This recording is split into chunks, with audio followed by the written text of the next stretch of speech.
तो आज की क्लास में हम लोग बात करेंगे वेक्टर ऑपरेशंस के बारे में। For example multiplication, addition, subtraction, division, इन सब के बारे में हम लोग बात करेंगे। आपके मन में एक डाउट आ सकता है कि सर ये सब कुछ तो हमें आता है। बिल्कुल आता है आपको, लेकिन यहाँ पर जो हम लोग पढ़ने वाले हैं वो सब कुछ वेक्टर वाले रूल्स होंगे, वो थोड़े डिफरेंट होंगे। जैसे मैं बोलता हूँ 2+2 कितना होता है, आप बोलते हो सर 2+2 4 होगा। बिल्कुल सही बात है, लेकिन वेक्टर में 2+2 कैसे होगा, किस तरीके से हम उसको कैलकुलेट करेंगे, उसका कुछ अलग रूल होता है। तो उसी के बारे में आज की क्लास में हम लोग देखेंगे। ये जो हम टेक्स्ट बुक फॉलो कर रहे हैं ये 11th स्टैंडर्ड महाराष्ट्र बोर्ड की बुक है। मैक्सिमम बेनिफिट के लिए मैं आपको बताना चाहूँगा पेंसिल एंड टेक्स्ट बुक सभी लोग निकाल लें, लाइन बाय लाइन सब कुछ हम लोग कवर करने वाले हैं। ये सब कुछ इंपॉर्टेंट होने वाला है Maharashtra CET, IIT JEE, Maharashtra boards के लिए। और अगर आप नीट वगैरह के लिए प्रिपेयर करना चाहते हैं आगे चल के, तो उसके लिए भी ये इंपॉर्टेंट होने वाला है लेक्चर। ठीक है, देखिए सबसे पहला टॉपिक क्या है, multiplication of a vector by a scalar. अच्छा, इसके पहले की क्लासेस में हमने वेक्टर क्या होता है, कैसे उसको उसको रिप्रेजेंट कैसे करते हैं, क्या क्या तरीके होते हैं रिप्रेजेंट करने के, वो सब कुछ हमने देखा हुआ है। ठीक है, तो आगे चलते हैं। इन्होंने क्या बोला है, multiplying a vector p by a scalar quantity, मान लेते हैं एस कोई स्केलर क्वांटिटी है, yields another vector, let us write q is equal to s p. इनका मतलब क्या है, देखो इनका कहना है कि जब भी आप किसी वेक्टर को, जब भी सपोज एक काम करते हैं, इन्हीं के लैंग्वेज को यूज़ करते हैं, मान लेते हैं कि कोई पी वेक्टर है, इस टाइप से एक पी वेक्टर है। ठीक है, इनका कहना है कि पी वेक्टर को अगर किसी स्केलर क्वांटिटी एस से मल्टीप्लाई किया जाए तो एक दूसरा वेक्टर निकल के आता है। इसका मतलब जब इस पी वेक्टर को अगर मैं मल्टीप्लाई करूँ, सपोज करो कि मैंने एक नया वेक्टर बनाया क्यू वेक्टर, जो कि 10 टाइम्स पी वेक्टर है, जहाँ 10 क्या है, 10 वो स्केलर क्वांटिटी है, स्केलर नंबर है, एक स्केलर एक नंबर है। ठीक है, 10। तो कहने का मतलब ये है कि जब पी वेक्टर को 10 से मैं मल्टीप्लाई करूँगा तो जो एक क्वांटिटी बनेगी वो भी एक वेक्टर ही आएगी। फ़र्क कहाँ आएगा, देखो फ़र्क ये आएगा कि अगर पी वेक्टर ऐसे रिप्रेजेंट किया जाता था तो क्यू वेक्टर पी वेक्टर का 10 टाइम्स होगा। ठीक है, तो ये बन जाएगा 10 P vector, basically Q vector. इसी बात को इन्होंने बोला है। आगे क्या बोला है, कि vector will be a vector whose direction is same as p and magnitude is s times the magnitude of p. अब देखो यहाँ पे एक चीज़ हमें ध्यान रखना है कि जो इन्होंने बोला है ना कि vector whose direction is same as that of p, ये बात तभी सत्य है जब ये जो नंबर हम मल्टीप्लाई कर रहे हैं, अगर ये नंबर, अगर ये एस पॉजिटिव क्वांटिटी हुई, इस कंडीशन में जो क्यू वेक्टर निकल के आएगा एस टाइम पी वेक्टर, यहाँ पर क्यू वेक्टर की जो डायरेक्शन होगी वो पी वेक्टर के डायरेक्शन में ही होगी। लेकिन सपोज करो let s is negative, for example मान लेते हैं एस की वैल्यू -5 है। अब इस -5 को अगर इस पी वेक्टर, जैसे मान लेते हैं ये पी वेक्टर था, ये पी वेक्टर है, इसको अगर मैं -5 से मल्टीप्लाई करूँ तो एक नया वेक्टर बनेगा। अब वो जो नया वेक्टर बनेगा इस वेक्टर के ऑपोजिट आएगा। कैसे, देखो q vector is equal to -5 times p vector.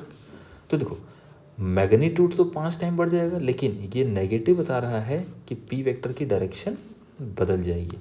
इसका मतलब ये हुआ कि क्यू वेक्टर ऐसा बनेगा, q vector is equal to -5 p vector. ठीक है, तो ध्यान रहे ये एस जब पॉजिटिव रहेगा तभी ये वाली बात सत्य होगी कि डायरेक्शन पी के क्यू का डायरेक्शन पी का डायरेक्शन सेम होगा।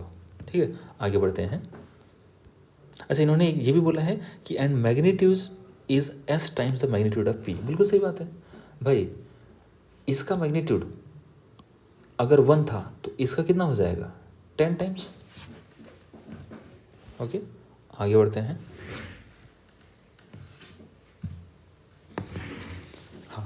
अब हम बात करते हैं एडिशन एंड सब्ट्रैक्शन की। एक बार के लिए हम लोग डिवीज़न की बात कर लेते हैं कि डिवीज़न कैसे करते हैं। मल्टीप्लिकेशन तो आपने देख लिया, डिवीज़न कैसे करेंगे। मान लो कि एक पी वेक्टर है। अब मैंने बोला कि भाई अगर मैं पी वेक्टर को 1/10 कर दूं तो एक नया वेक्टर बनेगा। जैसे क्यू वेक्टर को मान लेते हैं ऐसे कि q vector is equal to 1/10 of p vector. इसको मैं ऐसे भी लिख सकता हूँ, पी वेक्टर डिवाइड बाई 10, या ऐसे भी लिखा जा सकता है। इसका मतलब ये है कि अगर पी वेक्टर ये है तो पी वेक्टर बाई 10 का मतलब क्या होगा कि भाई पी वेक्टर का 1/10। तो बेसिकली ये बन जाएगा पी वेक्टर डिवाइड बाई 10, जिसको मैंने क्यू वेक्टर बोला। तो अगर आप ध्यान से देखें तो बस इस पी वेक्टर का मैग्नीट्यूड कम हो गया, और हम जानते हैं कि मैग्नीट्यूड डायरेक्टली प्रोपोर्शनल होता है length of the vector. Okay, तो ये डिवीज़न के बारे में हमने देख लिया। अच्छा, इसी में अगर मैंने -10 से डिवाइड किया होता तो इसकी डायरेक्शन चेंज हो जाती, ये भी ध्यान रखना है ना। आगे बढ़ते हैं। Addition and subtraction of vectors. क्या बोला इन्होंने, द एडिशन और सब्ट्रैक्शन ऑफ 2 और more vectors of the same type, that means describing the same physical quantity. यार ये बहुत इंपॉर्टेंट पॉइंट है। क्या इंपॉर्टेंट है इसमें, देखो जब भी दो वेक्टर को हम ऐड या सब्ट्रैक्ट कर रहे हैं, मेक श्योर कि वो सेम फिजिकल क्वांटिटी के वेक्टर्स हैं। इसका मतलब क्या हुआ, इसका मतलब ये हुआ कि जैसे मैंने बोला कि v vector is equal to 10 है।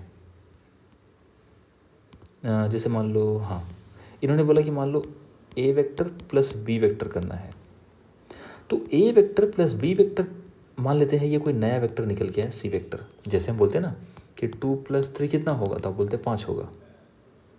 इसी तरीके से मैं बोल रहा हूँ कि a vector plus b vector कितना होगा, मैंने मान लिया c वेक्टर होगा।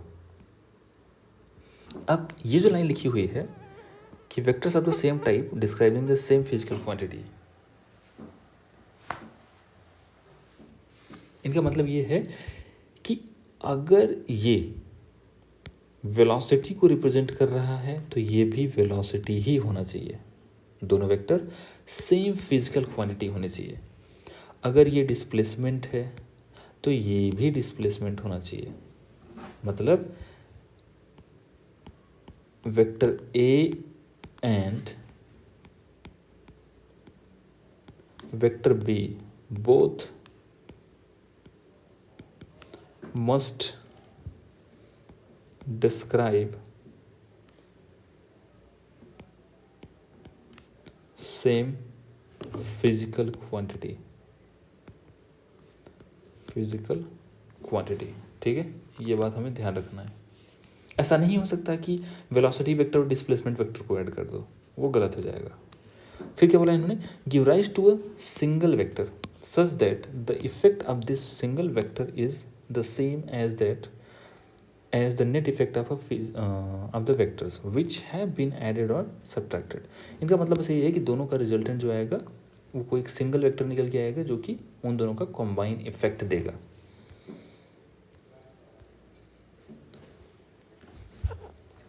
आगे क्या बोला है, it is important to understand that only vectors of the same type describing the same physical quantity can be added और subtracted. For example, force F1 and force F2 can be added to give the resultant force vector F। अब उसको हम ऐसे लिखते हैं कि F is equal to F1 plus F2, but a force vector cannot be added to a velocity vector। Important है, इसे underline कर लेना कि फोर्स वेक्टर और वेलोसिटी वेक्टर को हम ऐड नहीं कर सकते। फिर आगे देखो, it is easy to find addition of a vector a b and b c having the same और अपोजिट डायरेक्शन। अब यहाँ से बात आ जाती है कि भाई हम वेक्टर्स को ऐड कैसे करें। तो देखो मैं बताता हूँ। जैसे मान लो ये जो पहला बोला ना, इफ़, देखो क्या है, addition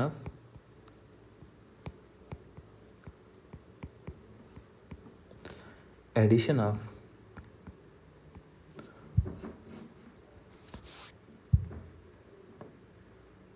two vectors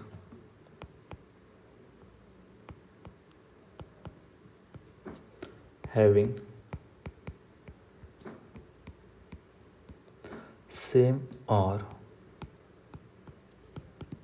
opposite direction. इसका मतलब क्या हुआ, देखो इसका मतलब ये हुआ भाई, देखो एक वेक्टर ऐसे है, एक वेक्टर ऐसे है, मान लेते हैं ये ए वेक्टर है, ये बी वेक्टर है। इन दोनों वेक्टर को जोड़ने का, अब यहाँ से अगर पूछ लिया जाए कि ए प्लस बी वेक्टर क्या होगा, अगर ऐसा पूछ लिया जाए तो इसका कैलकुलेशन हम अभी सीखेंगे, इसके फॉर्मूले वगैरह बनेंगे, इसको हम देखेंगे कैसे ऐड करना है। लेकिन अभी हम चाहते हैं कि हम ऐसे वेक्टर को देखें, ऐसे वेक्टर का एडिशन सब्ट्रैक्शन करें जो या तो पैरेलल हो, मतलब या तो डायरेक्शन सेम हो या तो वो अपोजिट डायरेक्शन के हो। इसका मतलब क्या हुआ, देखो सिंपल सा, इनका कहना है कि एक वेक्टर ऐसा लो और इसी के पैरेलल एक दूसरा वेक्टर अगर होता, मान लेते हैं ये एक दूसरा वेक्टर है, ये थोड़ा बड़ा वेक्टर है, ठीक है, और ये भी मान लेते हैं कि ये ए वेक्टर था, ये बी वेक्टर था। अगर आपसे पूछा जाए फाइंड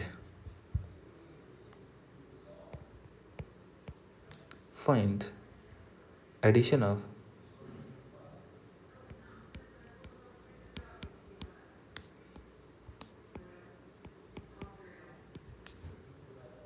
जो ऊपर हमने ये वेक्टर, दो ठो वेक्टर ड्रॉ कर रखे हैं, इनका एडिशन बताओ, तो हम लोग बोलेंगे कि let addition is equal to c vector.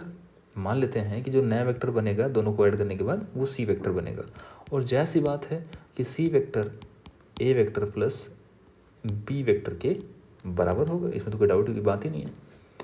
अगर हम ऐसा देख रहे हैं कि ये जो ए वेक्टर है इसकी कुछ मैग्नीट्यूड है, मैग्नीट्यूड का मतलब इसकी लंबाई और इसकी डायरेक्शन है, ठीक है।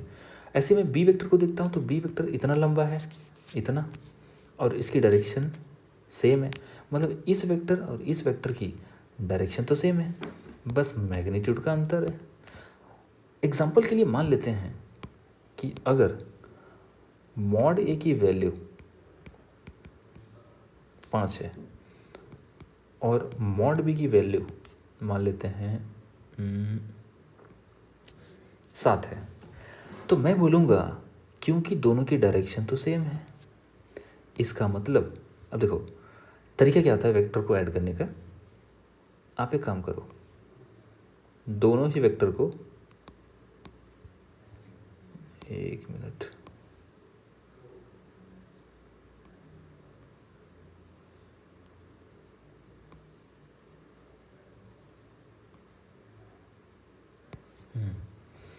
दोनों ही वेक्टर को ऐसे सजा के रखो जैसे कि, देखो कहाँ गया,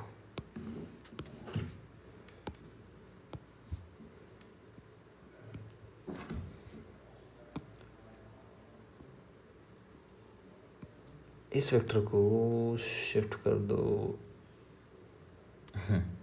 ओके। तो जाहिर सी बात है इसका और इसका जो सम बनेगा वो इतने लेंथ का होगा, इतने मैग्नीट्यूड का होगा, ठीक है।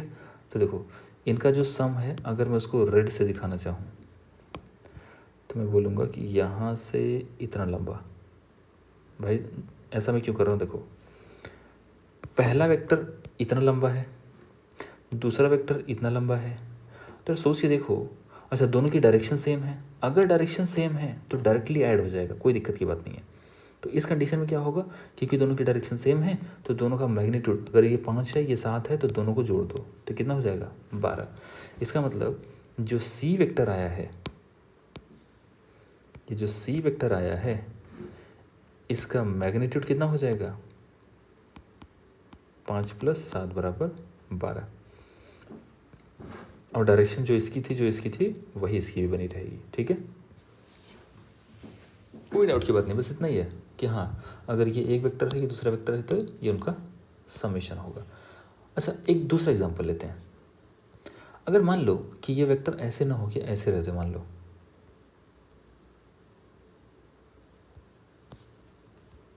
ये मैं दूसरा एग्जांपल ले रहा हूँ, मान लेते हैं कि एक वेक्टर, पहला वेक्टर इधर पॉइंट कर रहा है। पहले पेन चेंज करो।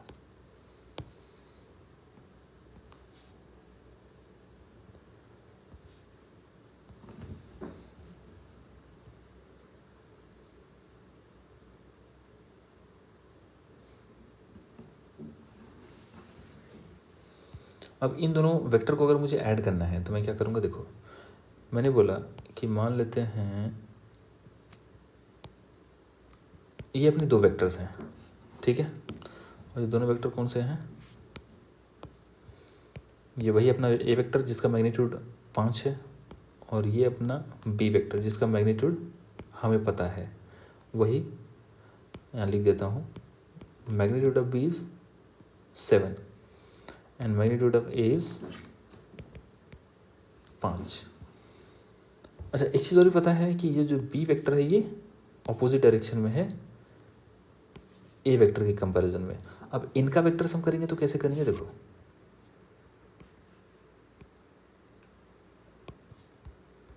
इसको ऐसे ड्रॉ करो यहाँ, उसके बाद इसको कॉपी करके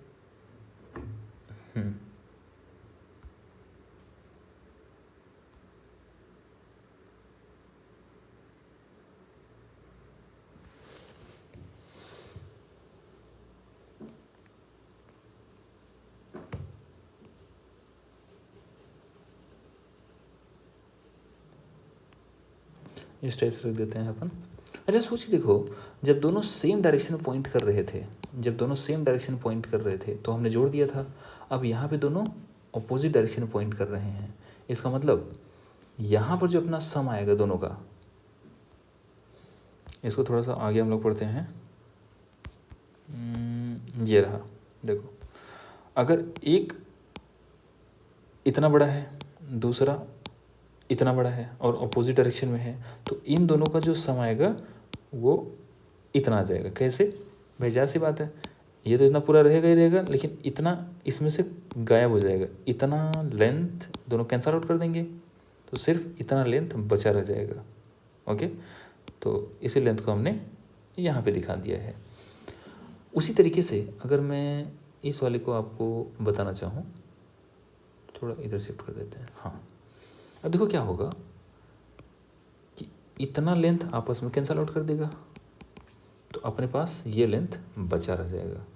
इसका मतलब ये हुआ कि जो हमारा दोनों का सम करने पर जो वेक्टर आएगा,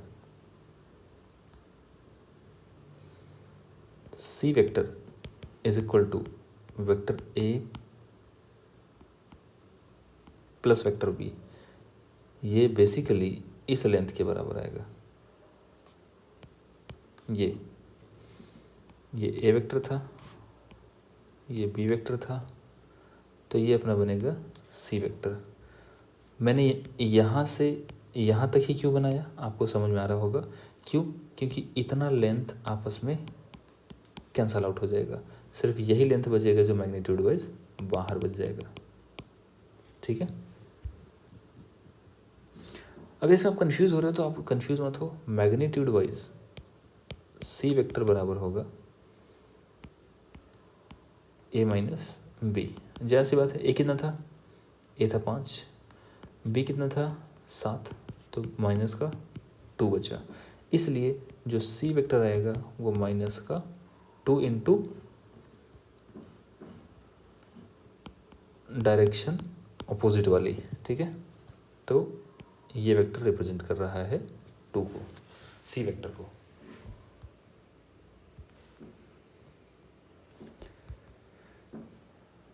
तो इसको आप पढ़ेंगे तो बातें समझ में आ जाएंगी आपको, रिजल्टेंट किस तरीके से निकालना है। अब हमने बात किया यहाँ पे ट्रायंगल ऑफ और वेक्टर एडिशन, इसको थोड़ा सा अलग से पढ़ लेते हैं। ट्रायंगल ऑफ और वेक्टर एडिशन,